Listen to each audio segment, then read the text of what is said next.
Okay guys, so I know I'm off to a new adventure. My swamp ass is probably going to be going down the road. I sold my 1994 379 Peterbilt swamp ass. I'm redoing a new one. I'm going to do a little bit later model truck. The reason of that is because I'm actually going to go into the business of developing stacks, bumpers, air cleaners, parts for the hood, tanks, and I'm probably going to walk you through that a little bit. But this is the beginning stages of going through another truck. There's so much work, but at the end of the day, they're so cool when they're done. Anyway, this is a 2007 379. I know a lot of guys think it's a 378 because of the headlights, but it's actually a 379 truck. But that is some of the things, and you'll see in the video of a lot of the things that I'm going to change on it, which are definitely going to be the headlights. And I know if you guys have seen the swamp ass, I cut the hood out, which this one's going to get cut out, but it's going to be a little bit different style. These are the kind of the lowrider fenders on this truck, which look really good. The truck's already been lowered a little bit, but we are going to airbag the front, so the truck actually lays on the bumper on the ground. I ran the super singles on swamp ass for, I don't know, probably 5 or 6 years that I had the truck, and it looks really cool.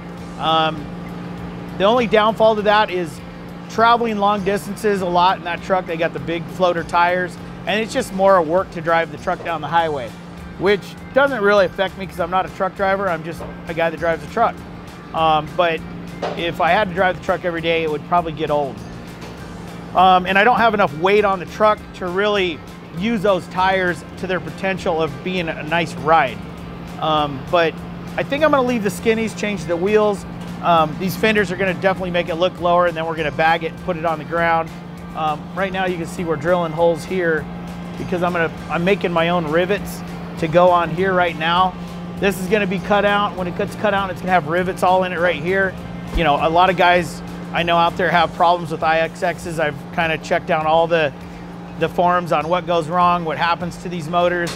You know, like this truck will never see the abuse that a big over-the-road truck that's pulling, you know, 50,000 pounds behind it all day long, it'll never feel that again. So I'm gonna fix all the things that the IXX has problems with, and we're gonna do that at Industrial when we get done with when I get done with building the truck. I'm gonna take it up there and we're gonna go through it at Industrial in Salt Lake. But this is the entry of the truck. I mean, I got the visor off it right now, but the visor kit is gonna be one thing that I'm gonna put together and sell. It's gonna be really cool. I've got one kind of in process over here, and I'll kind of show you because it's in the process of being built right now of what it's gonna look like. This is the standard visor that you can pretty much buy, you know, from any place really. It's a cool visor and it looks really good on the truck actually. It's got these little LED lights up here. I'm doing something different with this. The thing that I don't like about it is when you're driving down the road for 10,000 million miles of your life and you got to watch this kind of flopping in the wind, you know, like there's no cover for it. And I'm sure they make some out there that do cover that. But I mean, it's a nice visor. It really is. It's really clean. There's nothing wrong with it. But I'll kind of show you the one that I'm building right now so you can kind of get a look at it. Okay, so what we did here is we made, basically this is like its own self-contained shadow box. And here's like basically one side of that sun visor, okay? So this visor is gonna sit like this, basically, okay? You remember how that one on the floor looked, right? So this is how ours is gonna look. I put these kind of like cat eyes in it because I want it to look mean going down the road, right? Okay, so the problem with that visor over there is it has wires, first of all, that you can see all underneath there. You can see the lights where they're at. Going down the road, it's kind of distractive. If you kick the lights on and you underglow the visor, it kind of blinds you driving down the road. So what I want to do is I want to build a shadow box right here, basically. And then this screen will sit in here like this, okay? It won't sit down in there. It's going to sit flush with the top. And then this will sit over it like this, so all of your wires and your lighting will be self-contained in here and not in your eyes in the truck. So, you know, after driving at night forever and you got these lights glowing on you, you want the lights to glow outside so people can see you coming down the highway. So basically you're gonna have this cool looking, see if I can get it turned so you can see it. This cool looking cat eyes, right? And this is just one side of the visor, so you can kind of see what I'm talking about. And then what we're gonna do is I'm gonna go through here and I'll take all these 1/4-inch rivets and we'll put these 1/4-inch rivets all the way down through here. See that? So these will be all buttoned and this will come off. You know, this right here is just a cover. This is all stainless steel. You know, so guys that are going down the road, it's not rusting out and, you know, it'll still have a brushed stainless look. So all this will peel off when we get done. We'll leave this on just to keep from scratching it. Anyway, that's the idea with the visor, and there's many, many more things that are gonna be coming up. This is just one thing in development that I'm trying to figure out. I'm trying to design my own rivet heads so I can sell like a rivet kit for these trucks that you can drill and put the rivets like we did on the fender and other places on the truck if you want. But yeah, it's gonna be really cool when we get done with it. So I'm getting rid of all these lights. See how they have all these lights? This is kind of the old trucker way, and that's fine. Everything that I'm gonna do on this is gonna be underglow. Like everything's gonna be backlit where you don't really see just the big LED light on the truck. I want everything to be glowing when I'm going down the road. And that is, with the new stacks that I'm developing right now, they're gonna be an octagon stack, stainless steel. There's gonna be rivets in it. And in this screen on the top, we're gonna have it backlit. So just the stack, just the top of the air cleaner will be glowing. I'm also gonna try to do the same thing on the top of the stack. We're gonna run a power up there and the top of the stack will just glow, okay? The underneath of the hood will glow. And so really coming down the road, you're gonna see this, the top of the stacks, probably the grill shell and under the hood. Because when the hood's cut out, when you drive by, you'll see the lights inside showing the engine inside, the motor in there. So it's all gonna be backlit. It's gonna be really cool. I got everything kind of tore apart in the truck right now. When I got the truck, it was like so much green, and you'll see in the video how green it was in there. It was almost like, I just driving down the road that far with it that green was gonna drive me crazy. I'm in the process of right now, I'm gonna barnwood the whole inside of the sleeper. I think I'm gonna hang some old brass, cool looking lanterns in there. I just want the back to look like a dungeon, basically. Because on that, where these are, right here, the vents on the sleeper, I'm gonna cut these out all the way and put like gel prison windows in it. So it'll be here and the back and one on the other side. And then I'm gonna backlight all these with an LED light with probably a red accent. So the windows are glowing red, maybe the stacks and everything else. So it just looks so creepy coming down the road.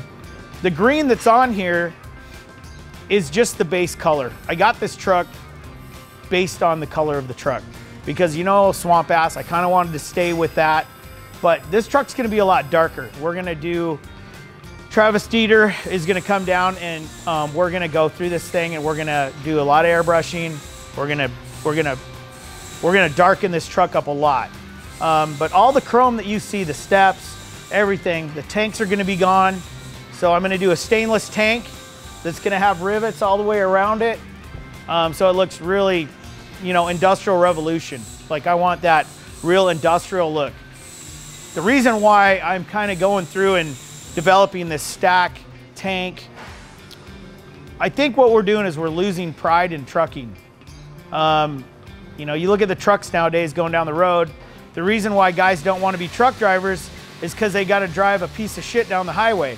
And these funny looking trucks for aerodynamics, I get it. The guys that got fleets that are just putting these guys in trucks and driving them across the country, I understand that you're trying to save mileage, but it looks, it's terrible. I love like a 359, a 379, a 389 Peterbilt, you know, a W900 Kenworth. I mean, those have class. They have, thank you for keeping the classic truck going, because the more that we're getting into these aerodynamic trucks, literally what's happening is American people that love American trucks are losing interest in it because they don't want to drive an ugly truck. I wouldn't. I would not truck drive if I had to drive one of those ugly trucks. So what I'm trying to do is, like, if you're an owner operator or if you're a fleet guy and you want people to really care about your truck and take care of it, I'm going to develop this really cool industrial revolution, really badass kit for this truck that stands for something. It stands for what this country was built on, which if you go back 100 years, 150 years, these guys were literally in here with steam engine tooling, building cool stuff. And I want to kind of feel like we still have that pride. You know, our world's become so disposable. These trucks, they just throw them away because they're such a piece of shit.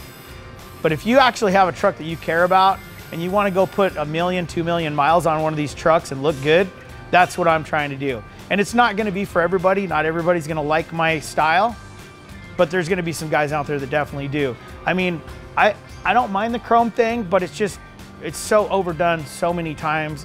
It's like, how much more chrome can you really put on these trucks? I want to develop a brushed stainless stack with rivets that'll actually make this thing look a little dingy, but it gives it that industrial look. And that's kind of what I'm looking for. I really want to have it look like you're a working man and you have pride in what you do. And, you know, sometimes, I mean, and I get it, you know, these guys want to paint their frames. They spend hundreds of thousands of dollars on their trucks, and it's because they have pride in their trucking, and I can appreciate that. Every time I go to a truck show and a guy's got, you know, $300,000–400,000 in his truck, I can appreciate that because that guy's got a ton of pride in trucking. And he probably owns a trucking company, and this is his hobby truck, and I get it. This one is gonna be cool when we get done with it. I just want it to look mean. I want it to represent America. I want it to be built here in America. And you know, I love that feel. But this thing will be cool when it's done. I'm gonna change the wheels. We're gonna drop an axle back here. I'm gonna get rid of all the stainless that's on there. The back tailboard's gonna be gone. I'm probably gonna run a single axle on this truck. The reason being is because I don't really need, I'm not gonna haul the weight that a normal truck would wanna haul. I'm gonna put a 22-foot rollback on this just for hauling my hot rods. That's it. I wanna pick my stuff up and go down the highway and go have fun. And you know, if I find an old car somewhere, I can drag it up on here and bring it home. So that's what it's all about. It's what it's always been for me with even Swamp Ass. It wasn't made to be commercial. It's not a commercial vehicle. It's gonna be something that is my private owned coach that I can camp out in. I'm gonna have a full living quarter in here as an RV, so I can drive this thing down the highway and, you know, camp in it, essentially. And I do all the time. A lot of guys that know me that go to Pomona Swap Meet, they know that when I show up to Pomona, I sleep in my truck. That's where I camp out. So this one's a little bit bigger, which is nice. This sleeper has more room, it's taller, it's just everything about it's gonna be nice. You know, I am gonna put a really nice stereo system in it and give it all the creature comforts I can so I can go down the highway. But as you follow along, you'll see as we're developing these stacks and all the kit that goes with this truck, you'll see it come along, and I hope you enjoy it. So it's gonna be fun.